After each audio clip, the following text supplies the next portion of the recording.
Hello,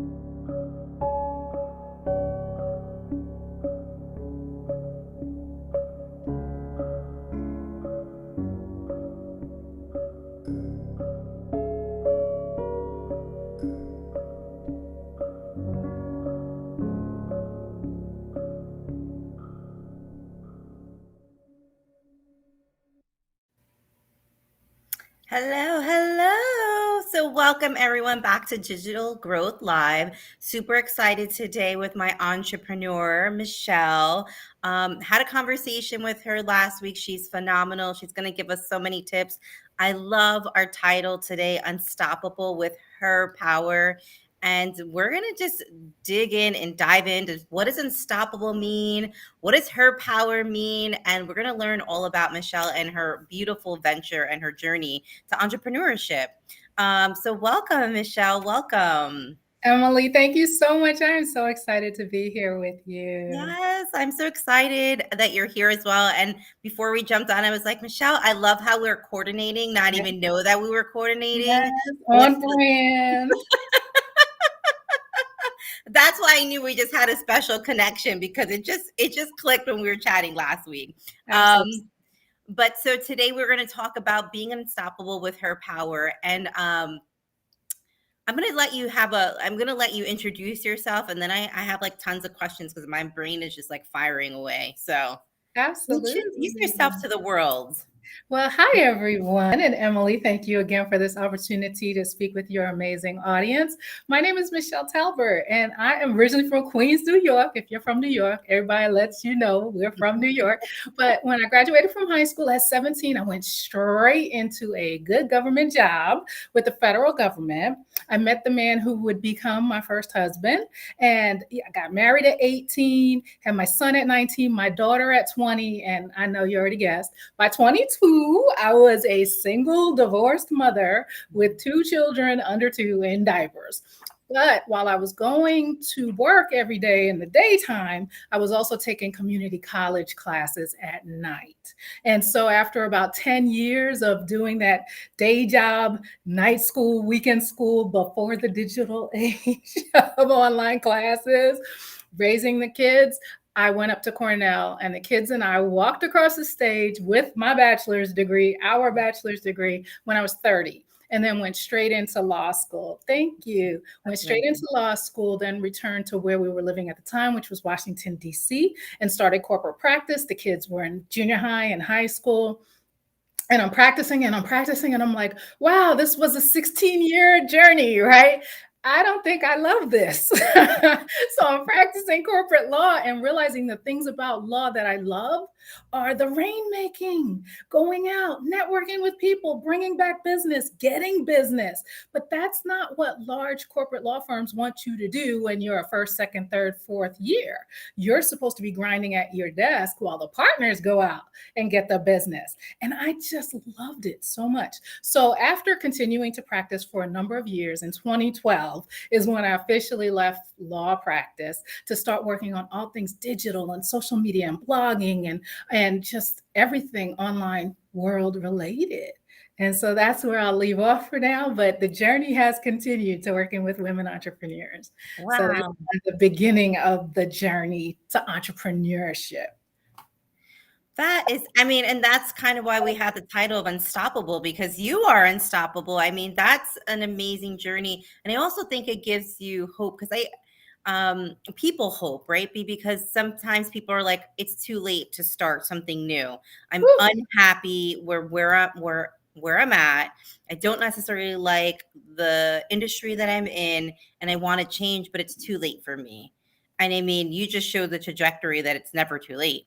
It's true. It's true. Yeah. Because why should cats be the only one who get a bunch of lives? Why can't we? And the beauty of it is at each stop along the way, I made incredible relationships. Right. And so those relationships, the lessons learned, the value, even in what seems like a misstep, there's so much to learn and take on to the next opportunity. If you can connect, keep connecting the opportunities, I think Oprah calls it luck, is when preparation meets opportunity. And Mm. if you can look at all of these different experiences, even the ones that you may not love, as preparing you for whatever that next opportunity is, it takes on a whole new light.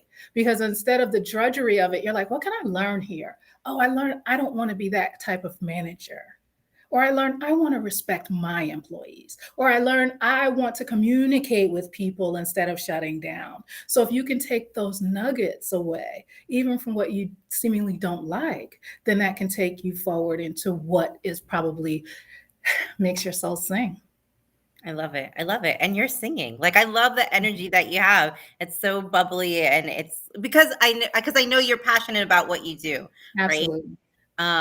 So I'm curious because this one question keeps on popping up in my head, like unstoppable. What does that mean for you? And how do you help women become unstoppable?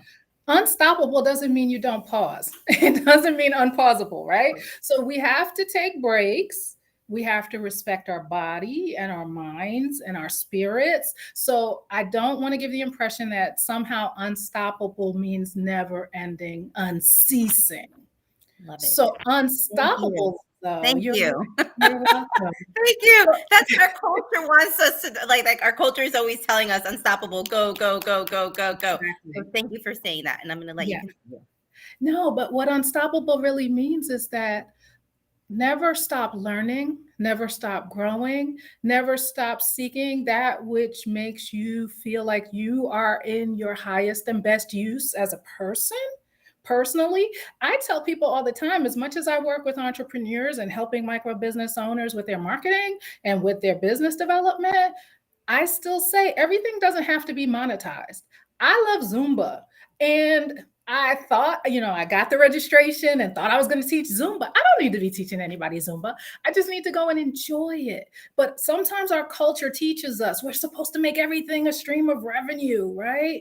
But there's something to be said about finding out what gives you joy and pursuing that in an unstoppable fashion. And that can be monetized, and that can also be a hobby or some combination of the two. I And love that I love to give people grace around that because we feel like we have to monetize everything we know how to do well. I love it. And especially I feel like for beginner entrepreneurs, like it's always like, how do I monetize? How do I monetize? And then if you don't monetize, then you feel like, oh, I'm not doing this right. But you're Correct. putting all this work in. So it's almost like, how do you define success? And maybe it's not necessarily the monetary component of it. Totally. And then I also feel like sometimes for entrepreneurs, like that chasing the money, they forget why they went into entrepreneurship in the first place. Correct, correct. And for me, I'm sitting in my co-working space here in South Florida in Broward County, and I opened in January 2020. This is my first ever brick and mortar business, a business that is built on coming together as community, as having events, as having meetings, and using the conference room. 2 months before the entire world said, no, you can't touch people, you can't have businesses open, you can't be in proximity, right? And so for me, the unstoppable piece was how do I serve my community? It wasn't how do I open the doors of a business. And I Mm. think that's one of the reasons why we're still here because it was a blessing that I had already started in an online environment. And so what the pivot, that ubiquitous word, it really wasn't a pivot for me. It was just like, okay, we're going to go back to normal. We're just going to do it from here instead of the kitchen table, right? Or out at some event. And that was also a blessing. So, again, the things that you learn along your journey, you have no idea how much value and how they can save your butt when you need to keep the doors open to your place. I love it. And you were talking about serving your community. So tell me Mhm. a little bit more about your business and how you serve your community. I got to see some of your space online. Awesome. And you do amazing things for women entrepreneurs. So I can't wait until you either franchise or go to all different types of states so I could be working Speak with it. exclusive. I love it. I was like, I love the idea. I was just like, that's what we need more of. I love it because Thank I think women, for me, women do business differently. We like community. I'm not going to speak for everyone, but for me you. personally, and the women I'm around, we really like community and building each other up. Yes. And you're giving them a safe space to experiment and play and like triumph and cry and I like so I just think it's amazing. So tell us a little bit more about your spaces and what you do. Yeah, absolutely. So, like I said, this is a brick and mortar business. And what I've come to find out in the last 2 years is that the bricks or the building, the mortar are the people. That's what really holds this building together, right? And so, this is her power space. We are women forward, men welcoming, co working space, podcast studio. You can host events and have meeting rooms and business address. So, that's the nuts and bolts of what we do. Well, really, what we do is provide services for micro business owners, specifically women and Black people, people of color, who are micro businesses. And those are super small solopreneurs, side hustlers, the people who work 9 to 5 on the day job and 5 to midnight, 2 a.m. on the daydream, so that they can have a place exactly to look big from the perspective of having a professional mailing address and having deliveries accepted during business hours, right? When you're usually at work and then you have to go chase down your package. And so we're able to serve those business services, but we're also able to provide community. So we have Toastmasters, we have monthly workshops where we highlight members of the community that have knowledge that can enrich the rest of the community, and they give freely of their time every month to teach things like accounting and how to use Canva for your business. Did you know you can make a QR code on Canva? You know, those kinds of things that when you're sitting at your computer trying to figure out WordPress at 2 a.m., you feel very alone. Yeah. So we have the community, the resources, the information, and a way for you to continue to market and expand your platform, because more people learn about you when you get in front of the audience, right? We're sharing one another. Emily, you and I'm sharing this with my community. You're sharing this with your community. Both communities enrich, and there you go. We all win.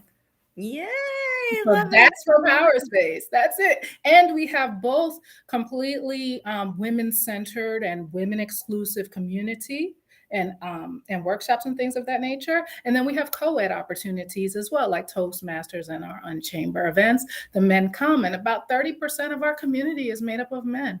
Oh, I love it. I love it. And I love the funny thing is, when I say I love to work with women entrepreneurs, sometimes men are like, what about us? Like, what are we? And I was like, I love how your phrasing of it. I can't remember how You're you said it. welcome. It's woman Well, forward, men woman welcoming. forward. Love it. Yeah. Because really, I mean, yes, I love to serve women entrepreneurs, but it's not to say I don't serve men. And I think we sometimes it gets lost. I don't know, lost in the translation of our dichotic, the split of our current state, where we're always having opposing views, like men or women. Like, no, it's both, right? We could focus on promoting women, but we can also bring the men in. It's we all work together. So I love that. I love that. And there's a difference between being exclusive. We are an exclusive community of generous, of heart and spirit focused entrepreneurs, but we're not excluding. Are Yeah. not exclusionary. We Yeah. don't exclude anyone. Everyone belongs here if you feel that this place offers what you need and provides the environment in which you can shine and succeed. Yeah. Love it. Love it. Oh man, I just had another question that I was going to ask you and it just kind of went It away. happens, doesn't it? Oh, now I remember. So 2020, super excited. Brick and mortar, like, yes, I have said no to being a lawyer because I want to do something different. Now I'm an entrepreneur doing all the social media and I'm like brick and mortar. And then 2020 and you're like, OMG. So it's interesting because you said you pivoted, but it really wasn't a pivot. So tell me about your online or your virtual services for women and Sure, for your sure. community. And actually during COVID, to be quite frank, we were quite co-ed. Most of our programming was co-ed through the pandemic. Yeah. I did not exclude anyone. If you needed it, we had it. We didn't, our book club is for women now, right? And things like that. But a lot of that got put on pause. And I founded the No Small Business Left Behind Summit. And we brought in people to tell you how to crowd fund your PPP. I launched that right after the PPP ran out of money and there was nothing left for small business owners. And the mantra was, they're too big to fail. We need to help them. Well, we're too small to be left behind. And that's why I launched that. Our first event was in May. It was a 6-hour summit. Right. And we had hundreds of people log in to get information to stay afloat. In the first quarter of 2020, we lost over 440,000 Black businesses. Wow. In America, closed. That was a 3-month period that everyone else was saying they're too big to fail, while we were having no resources, access, information, all of that was shut down. And then top that off with being isolated. So for us, it was about creating an environment where people could get on, log into their computer, and knew that they were getting trusted information from all types of different places that they didn't know existed. And I also started a mailing list just for grants and all types of, and I still to this day send those out. As soon as I get a grant, I send it out to people to let them know, hey, apply for this money. There's scholarships, there's grants, there's opportunities for you to get into accelerators and all of that. So I'm not in competition with anyone who provides business services. I believe there's enough of business owners who need help that we all need to play a role. And so that was during the pandemic, going back to understanding how to use technology.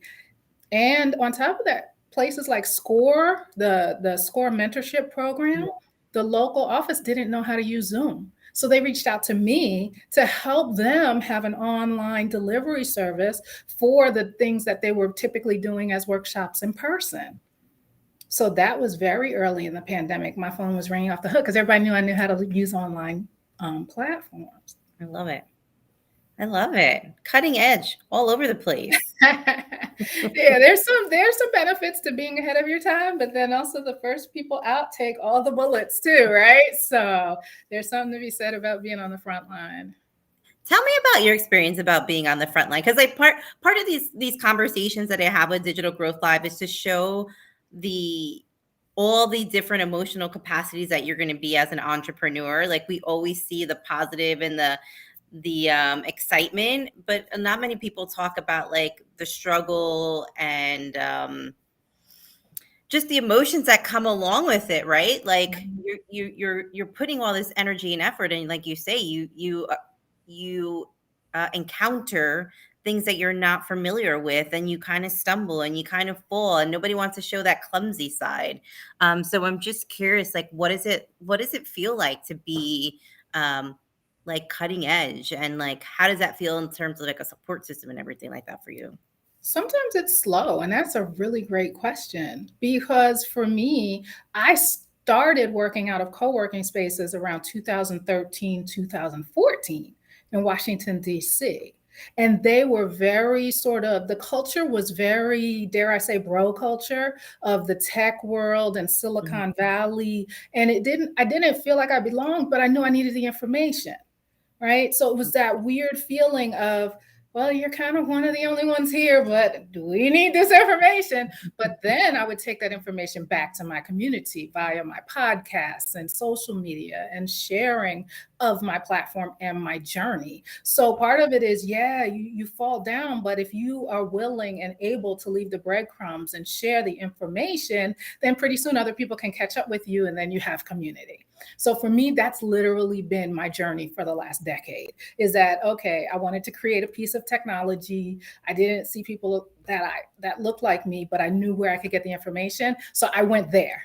And then I blogged about it, shared about it, podcasted about it, so other people could see that part of the journey and go, oh my God, I have an idea for a piece of tech too, right? And so that's really been what it's about, is that I'm willing to take those bullets in the front end, but also to educate on the back end.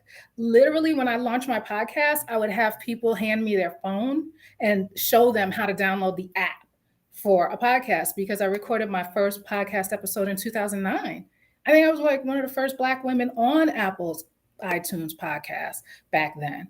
Right. And so I did 3 episodes, felt out of my depth and no community. I was like, okay, I'll come back to this another time because again, I felt isolated. Yeah. But because of sharing the voice and educating the community, like, oh, you need to listen to my podcast. Let me show you. Give me your phone. And literally, I was downloading podcasts onto people's phones, in 2013, 14, 12, so they could understand the technology.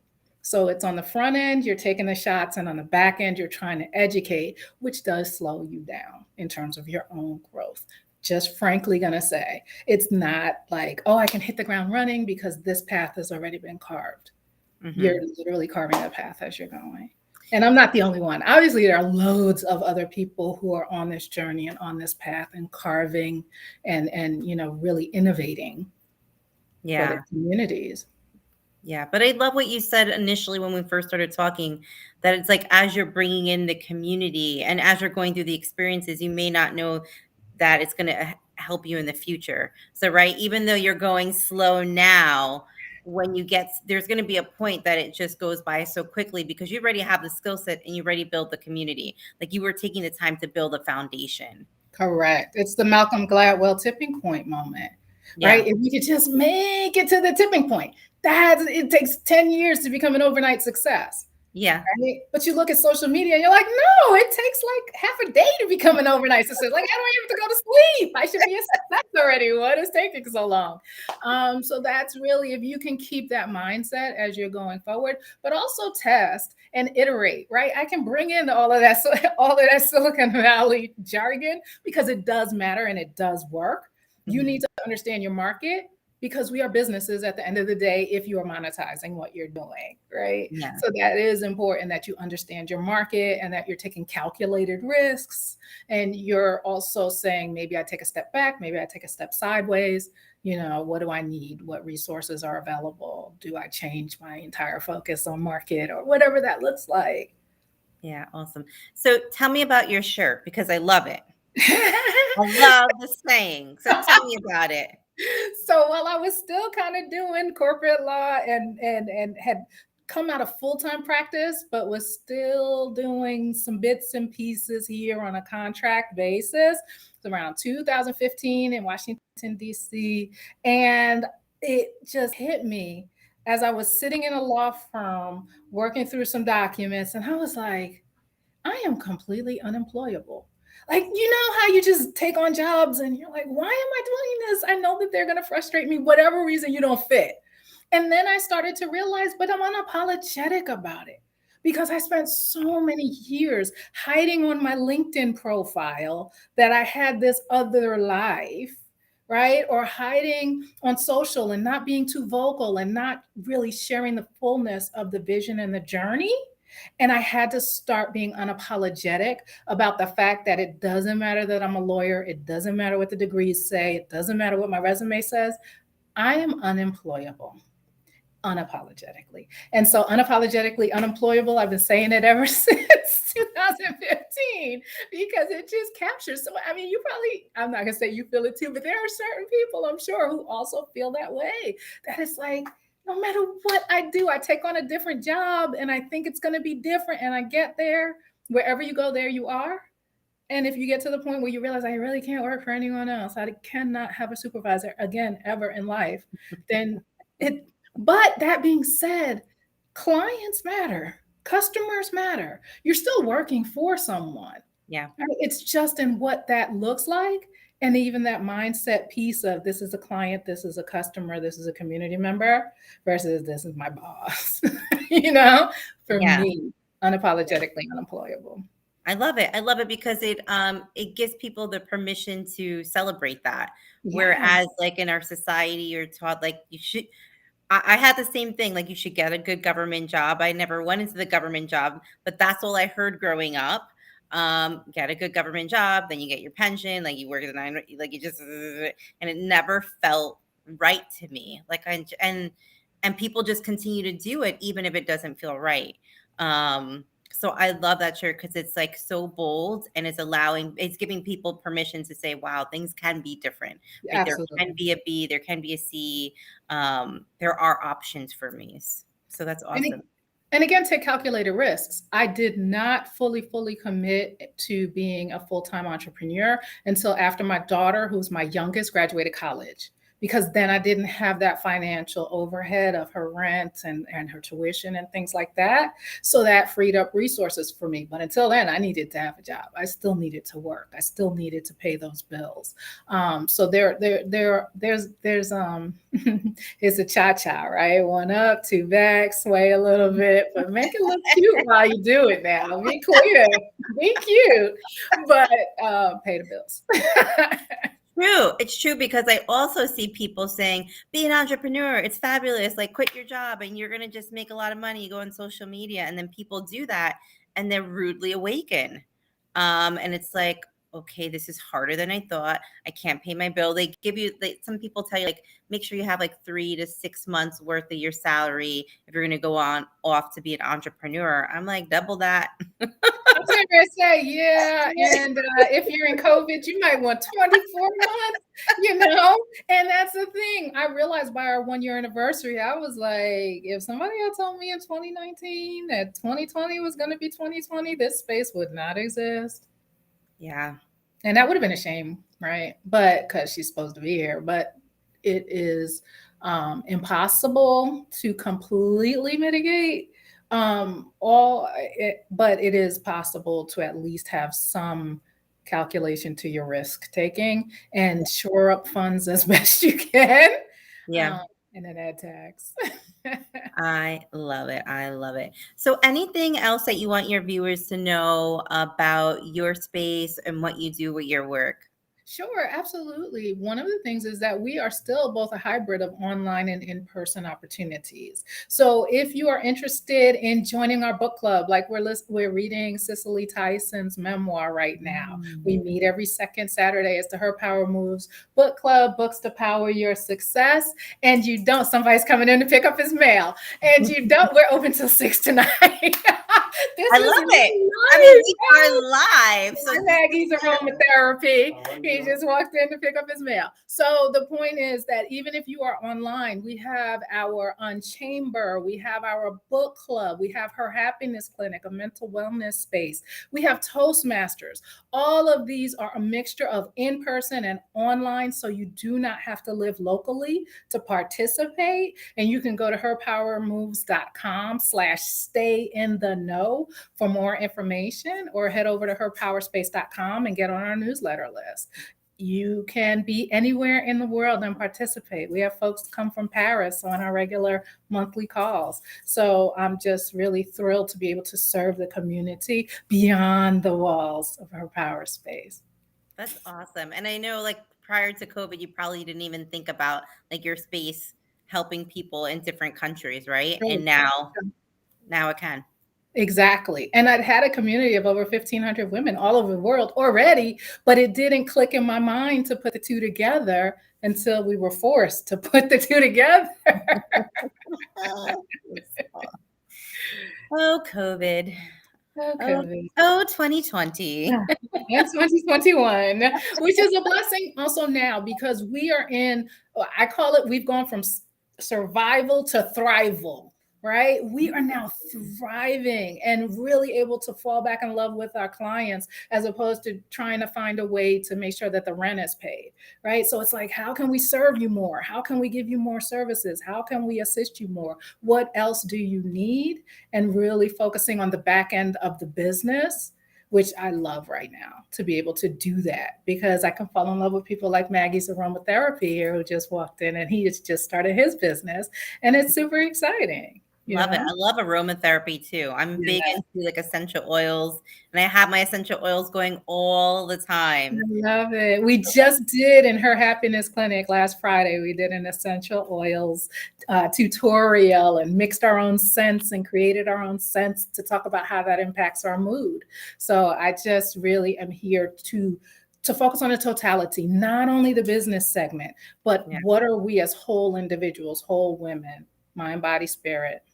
I love it. And that was kind of my segue because I really say let's do business from a mind, body, soul perspective, right? And one of that aspect is really understanding who you are, what you need, how to take care of yourself for you and your business and your clients, right? Yeah. If you're not taking care of yourself and you're not feeling good, nothing else is working. Exactly. It's so true. And Yeah. and in the world, again, I'm gonna just slam the bro culture a little bit. The world would have us believe that everything is operating in these silos. And I'm gonna generalize. For women, we don't. It's all part and parcel, and there's an emotional and mental toll that's taken when people even try to force you to compartmentalize. Don't think about little Johnny being homesick while you got to go to meet with this client or take this call because it's their time where you live you Yeah. know so it's so true that there's this holistic perspective. Yeah. So I was going to ask you because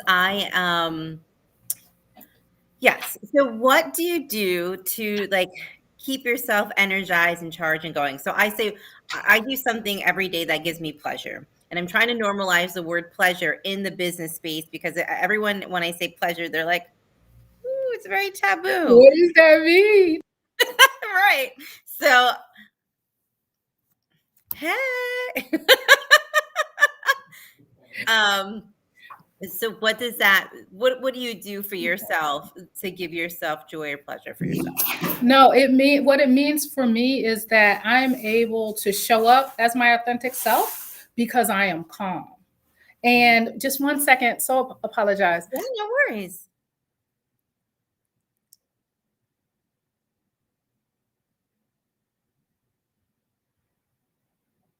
So that's what it's all That's just about. in the background. Multitasking. Sorry. So for me, it is about having the ability to recharge so that I can show up. And two things really quickly. On December 13th was my birthday. And my gift to myself, it was a Monday, which usually are shorter hours for us here in the space. I put the whole community on notice. Hey, we're actually not going to be open on December 13th for my birthday. I sat at home and I actually turned off my phone, only replied to my kids by text when they said happy birthday. I put the whole family on notice. I am shutting down so that I can focus on getting us grants for the business. I want to submit for grants. And so I spent 9 hours working on 3 different grant applications. That was my self care.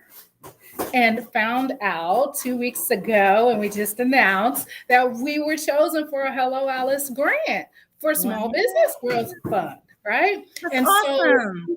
it was my way of doing self-care. I'm not saying that's everyone else's way, but for me, not communicating with the outside world was how I got back in touch with myself. And not having that baggage of you should be working on grants, you should be working on grants anymore. It freed me up. And so now I can then come back into the office and feel good. And for us, it was even sweeter because we got one of the grants so far. Right? That's So awesome. whatever that looks like, whether that's aromatherapy, turning off your phone, putting it on D&D, whatever that looks like for you, actually will refuel you to be able to go even higher. Yes. And that to me is why it's not a luxury. It Yes. is a necessity that Yeah. you get yourself internally in alignment, not balance. There's no such thing as balance, but in alignment at least. I love it. I love it. I love it. I love it. Cause I actually am trying to practice putting my phone on like do not disturb.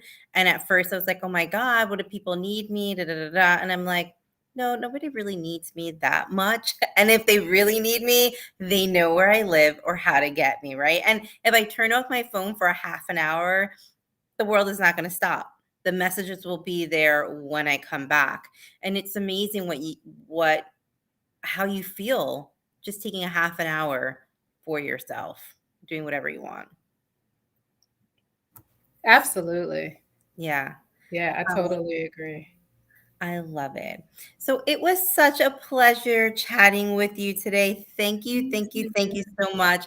I Thank love your you. smile. I love your energy. I love the work that you're doing with your community in Florida, as well as a global community, right? Because you guys are virtual. I can't wait. I think you need to do a couple more grants so you can get down here in New York. I'm just saying, Speak start it. over. Well, now we're hiring, so I won't have to close the space, right? So we're going to have somebody who can cover for me on a more regular basis. None of my on-call folks were available that day. So that's really important. I speak it for me. Thank you, Emily. I accept that. And definitely everyone make sure you go to it's herspace.com. Herpowerspace.com. Her, Herpowerspace.com, and just sign up for our newsletters and we'll keep you in the loop and get you to the information you need or want to learn more about us. Thank you so much. awesome. Yes. And if I know anyone in the Florida area, like two people have come to mind. You said Miami-Dade County or no, Oh, I'm Broward in County. Broward County, which is right above, but we're all tri-county, right? Palm Beach, Broward County, and Miami-Dade are all sort of a hop, skip, and a jump apart. Yeah. So I'm gonna tell them to go to your way. Thank you. I appreciate that so much. And thank you, everybody, for watching Digital Growth Yeah. Live. Bye. All right. Have a good one. Thank you so much, Emily. Bye bye. Bye.